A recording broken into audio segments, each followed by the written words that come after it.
देखिए, हम किसी बुलडोजर के पक्ष में नहीं है। बुलडोजर लोकतंत्र के हित में नहीं। पोस्टल बैलेट पेपर में भी हम हारे। एक सज्जन तो शर्त रख दिया कि हम राजनीति से संन्यास लें। तो जब खुद जीते तो चुप रहिए और हार गए तो हंगामा कीजिए। लेकिन अंतिम 3 दिन में हम इस लड़ाई में फंसाए गए कि राजपूत धोखा नहीं देता, राजपूत बगावत करता। ये साबित करता है कि चेतनानंद आपके वोट से नहीं जीते। औरंगाबाद में क्या होता था, आप इसके गवाह। आपने कहा कि हमारे वोट से जीते, तो आप 10 साल 15 साल से वहाँ हार क्यों रहे थे? अब हर कपड़ा बनेगा चमचमाता डिप क्लीन के साथ।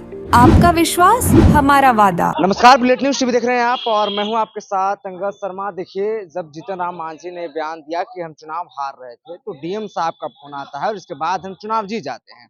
इस बयान को लेकर जो है वो विपक्ष लगातार सरकार को घेर रहा है और ये कह रहा है कि इस बार भी जो सरकार बना है वो वोट चोरी करके ही बना है। अब तमाम मुद्दों पर देखिए, आनंद मोहर से जब सवाल पूछा जाता है, ईवीएम को लेकर सवाल पूछा जाता है, बुलडोजर कार्रवाई को लेकर पूछा जाता है, तो इस तमाम सवालों का जवाब क्या कुछ दे रहे हैं वो आप सुनिए। जो सार्थक रिजल्ट है, परिणाम है, वो देते रहे तो यहाँ भी सुखाड़ की स्थिति आएगी। तो यही तो परीक्षा है नेतृत्व का, एक सच्चे कार्यकर्ता का। इस समय हम लोग बताएंगे, अभी से हम लोग क्या बताएंगे। ऐसी स्थिति आई तो जो विकट परिस्थितियां हैं वही नेतृत्व का की परीक्षा होती है। ऐसी स्थिति आएगी तो हम लोग निश्चित तौर पर लोगों के विश्वास पर, उसके यकीन पर, उसके सब लोग खड़ा मिलेंगे। विपक्ष बिहार में सब विपक्ष आरोप लगा रहा है कि हर मास के बाद नीतीश जी का रिटायरमेंट प्लान बन चुका है, वो रिटायर कर रहे हैं। इस पर क्या आप ही के माध्यम से सुने थे? आज ही आया हमें नहीं, आपके माध्यम से ही सुने थे। मीडिया के माध्यम से अपोजिशन के लोग कहा करते थे कि कुछ भी हो जाए, नीतीश जी अब की मुख्यमंत्री बनने वाले नहीं है। एक सज्जन तो शर्त रख दिया कि हम राजनीति से संन्यास ले लेंगे अगर ऐसा हुआ तो।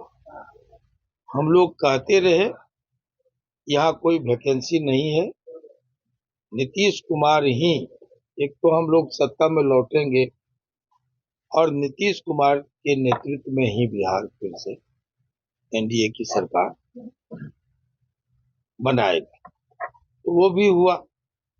अब खरमास की बात है तो अब कितने दिन बच गए उनको कहिए शर्त लगाने के लिए। फिर से एक बार, नीतीश जी अभी बिहार की आवश्यकता है। कोई कितना भी कुछ कह ले, एक विजन वाले ईमानदार पाक साहब नेता हैं और अभी वो दो काम उनका करना अभी शेष है, इसलिए अभी वो जरूरी है बिहार के। एक तो पलायन रोकना और दूसरा करप्शन रोकना।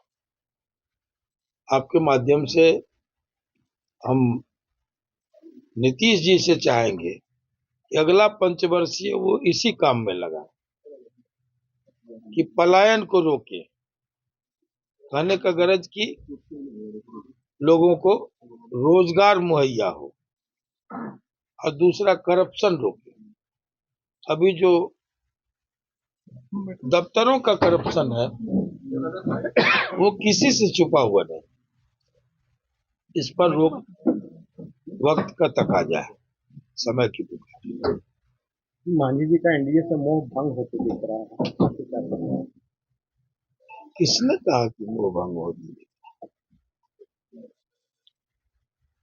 अरे ये सब एक जगह लोग रहते हैं तो दबाव की राजनीति होती है। ये सब अविभाज्य अंग है राजनीति का। ये कौन कह दिया कि वो भंग हो रहा है, चाहे मांझी जी कोई स्टेप ले रहे हैं, ऐसी कोई बात नहीं है। सर, जब मांझी जी का बयान आता है कि जब वो चुनाव हार रहे थे तो डीएम का फोन आता है, उसके बाद जीत जाते हैं, उसके बाद विपक्ष लगातार घेर रहा है। सर कह रहा है कि यही वजह है कि फिर से 2025 से 30 जो है वो नीतीश जी पर है। कहने सुनने के लिए सब बातें हैं। उन्होंने तो कह दिया कि वो फेक था, ये इनकार कर गए। हाँ नहीं कि वो आशय दूसरा है। उन्होंने कहा कि नहीं, उन्होंने कहा कि भाई ये अ, वीडियो ही जो है छेड़छाड़ किया गया है इसके साथ। तो ये तो अपनी बात वो कह चुके हैं, इनकार कर चुके हैं। एक सवाल और है। मैं अभी जितनी सवाल जितना 112 की सवाल काफी कर चर्चा हो रही है। डायल 112 नवी में आप समझ गए हैं। विपक्ष को हजम नहीं हो रहा है, क्या कहेंगे आप? विपक्ष को हजम, अभी जो जहानाबाद वो जीते, अभी ढाका जीत गए, तो ये सब भी याद करना चाहिए। रामगढ़ जीते, रामगढ़ 30 वोट। कितना से 30 से या 27 से 30 वोट से। तो जब खुद जीते तो चुप रहिए और हार गए तो हंगामा कीजिए।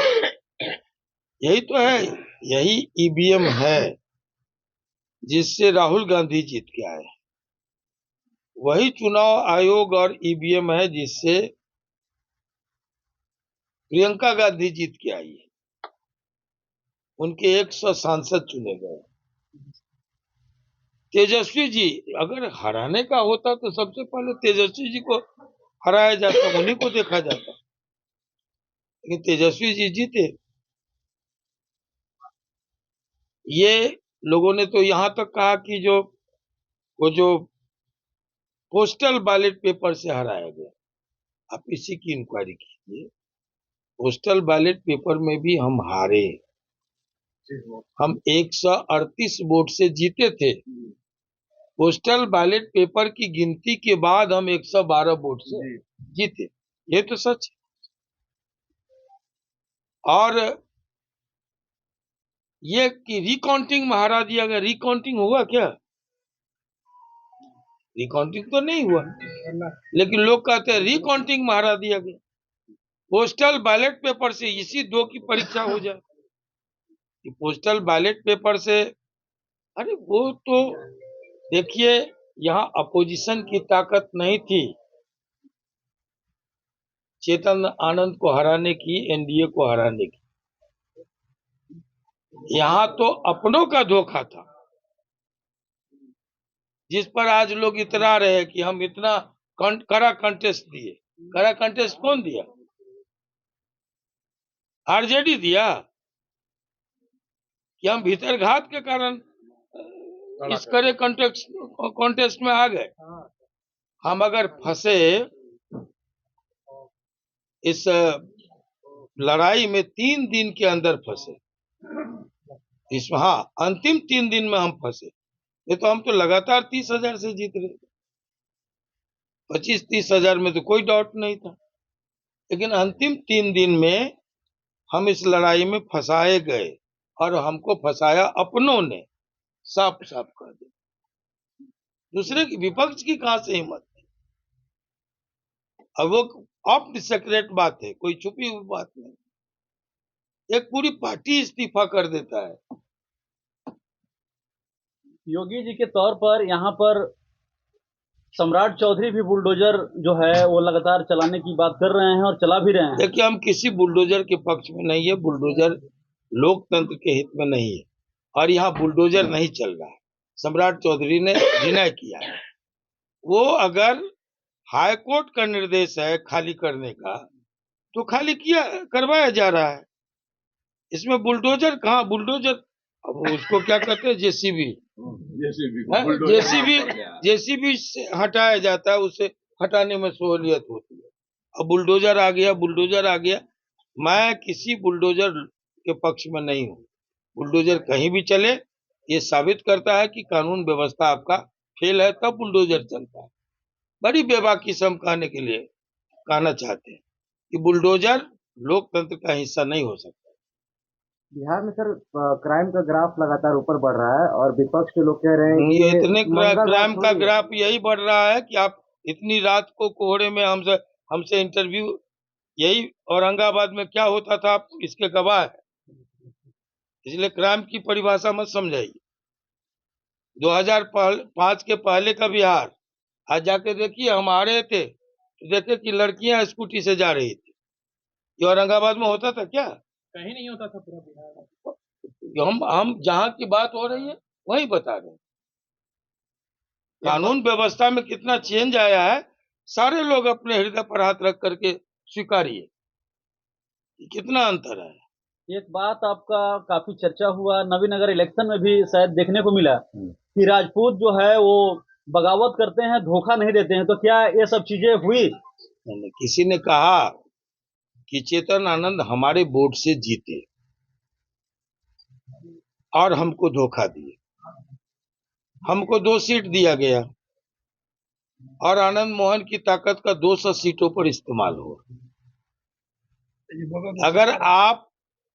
अगर आप आए सत्ता के करीब, उसमें आनंद मोहन समर्थकों का भी कुछ न कुछ हाथ था। आपने कहा कि हमारे वोट से जीते, तो आप 10 साल 15 साल से वहां हार क्यों रहे थे भाई? 15 साल से लोकसभा हारे, 10 साल से आप विधानसभा शिवहर में हारते रहे। चेतन आनंद के कंधे पर सवार होकर के आपने अपनी हार का सूखा तोड़ा, आप जीते। और अगर आप कहते हैं कि आपके वोट से हम जीते, तो लवली आनंद खड़ी हुई और जितना वोट चेतन आनंद लाए थे, लवली आनंद शिवहर में उससे 10,000 ज्यादा वोट लाई। तो ये साबित करता है कि आप हमसे हार गए। वहां लोकसभा में तुरंत जिस समय चेतन आनंद ने छोड़ा, आपकी पार्टी को छोड़ा, उस समय आप हेलीकॉप्टर से घूम घूम के हर प्रखंड में उतरे और आपने यही कहा कि जो हमको जिसने धोखा दिया उसको सबक सिखाइए। तो पब्लिक तो आपको सबक सिखाई, हमको तो नहीं सिखाई। लवली आनंद वहां 10 से 12,000 वोट से जीत गई। ये साबित करता है कि चेतन आनंद आपके वोट से नहीं जीते। चेतन आनंद के कंधे पर आपने जीत का स्वाद चखा। 15 साल और 10 साल के बाद आपका सूखा तोड़ा। ये अब मैं शिवहर की बात कर रहा हूं। दूसरी बात, आपने कहा कि धोखा दिया। धोखा हम लोग के खून में नहीं है। हम स्वतंत्रता सेनानी परिवार से हैं और हमने सही कहा, फिर से रिपीट करते हैं कि राजपूत धोखा नहीं देता, राजपूत बगावत करता। ये हमारा बगावत था कि आप हमारे समाज को गालियां दे रहे हैं। आपने कहा A to Z की पार्टी। आपने लालू राज के लिए सार्वजनिक तौर पर क्षमा मांगा। अपनी ही मीटिंगों में आपने कहा कि अब वो शासन वो दौर नहीं लौटेगा 90 का दशक। आप हम पर भरोसा कीजिए। आपने A to Z सबको साथ लेकर चलने का और A to Z की पार्टी का नारा दिया। आप नौजवान थे, चेतन आनंद नौजवान थे, आपके झांसे में आए। लेकिन जब आपने बुरा बाल साफ करो शुरू कर दिया, आपने ठाकुर का कुआं लाया, समाज को गाली दिया। एक व्यक्ति जो अपने समाज का 5 वोट आरजेडी के लिए नहीं जुटा सकता, वो एक समुदाय को, बहादुर कौम को गाली दे रहा था, तो हम लोग क्या करते? पार्टी की गुलामी करते। समाज के साथ सवाल पर समाज के साथ खड़े हुए। ये धोखा नहीं है, डंके के चोट पर ये बगावत है।